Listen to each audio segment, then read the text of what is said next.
Bonjour à tous, je vous invite à vous abonner à cette chaîne, à aimer, à partager, à commenter ces vidéos, c'est très important. C'est une manière de nous soutenir. Merci à vous tous. Bonjour Louis Rigaudière. Bonjour Corentin et bonjour Valentin. Et bonjour Valentin, pardon. Bonjour Corentin, bonjour Valentin, je vais la refaire. Et bonjour à toute l'équipe et bonjour à tous les auditeurs. Alors, Louis Rigaudière, vous êtes notre responsable de la communication digitale, on le rappelle. C'est bien ça. Et vous voulez rendre hommage aujourd'hui à un jeune homme qui puise son courage dans la spiritualité.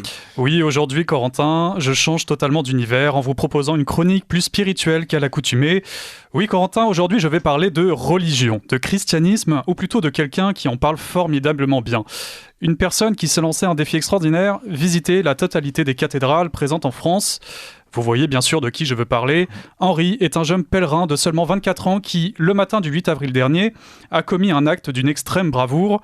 En interrompant la barbarie d'un homme venu poignarder des enfants à Annecy, Henri est désormais considéré comme un héros. Les médias le rebaptiseront même le héros au sac à dos, un terme qu'il rejette lui-même.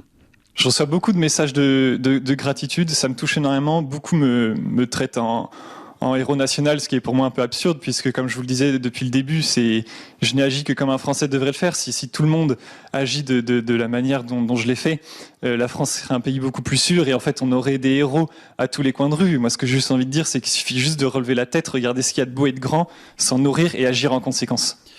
Donc une semaine après l'attaque, des dizaines et des dizaines d'entretiens télévisés sont diffusés et plusieurs portraits retracent la vie de ce jeune croyant qui est devenu en quelques heures un véritable phénomène médiatique. Seulement voilà, la machine s'est emballée et Henri est fatigué. Il souhaite désormais tourner la page et revenir au message initial qui s'est évertué à diffuser dans toutes les télévisions, retourner à la source, replonger dans notre histoire, dans la beauté de nos paysages, de notre culture et explorer le mystique qui a forgé notre pays au travers de ces 2 millénaires. Et quoi de mieux pour symboliser tout cela qu'une cathédrale ? C'est la mission que s'est donnée Henri le 20 mars dernier. Savez-vous combien il y a de cathédrales en France ?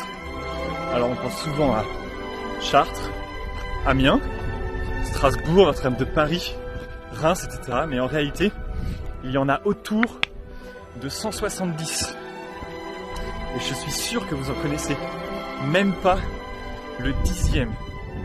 Alors je me suis lancé le défi d'aller faire un tour de France à pied, visiter le maximum de ces cathédrales qu'on ne connaît pas trop finalement.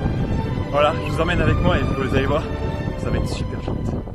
Alors j'invite tous nos auditeurs et abonnés YouTube à suivre ses aventures sur son compte Instagram, Le Chant des Cathédrales, qui est passé quand même de 15 000 abonnés à plus de 110 000 en l'espace de 5 jours.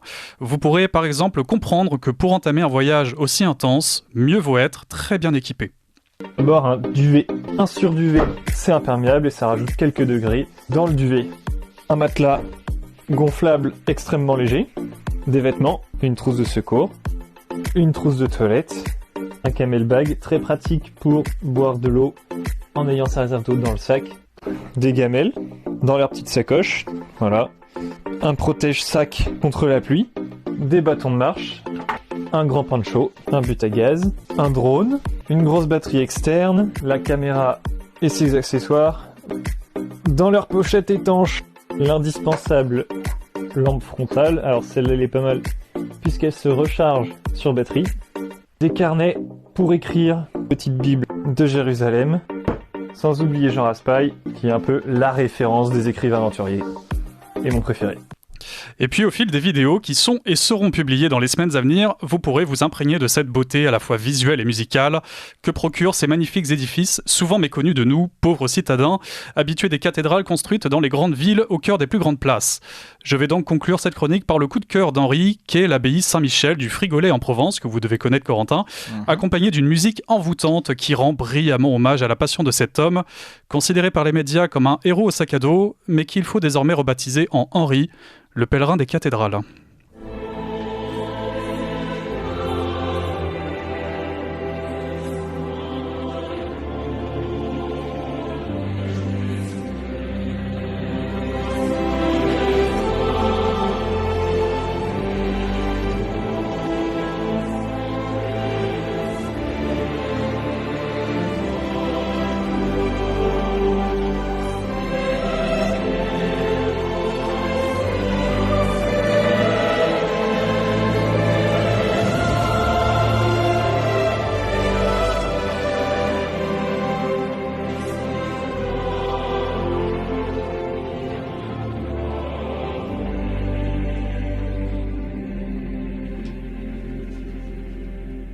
C'est magnifique. Alors, Henri, un héros, un homme spirituel qui, lui, du genre Raspail, est sûrement un auditeur de Radio Courtoisie. C'est possible, et pourquoi pas l'inviter? Ouais, tout à fait. Donc, un homme spirituel comme vous, Louis Rigaudière. C'est ça. Là, on Si on peut rappelle à dire. nos auditeurs que vous avez été enfant de cœur, quand même. Oui, il y a très longtemps, mais il y a très longtemps aussi. Donc, Il y a très longtemps. Ouais. Écoutez, merci Louis Rigaudière.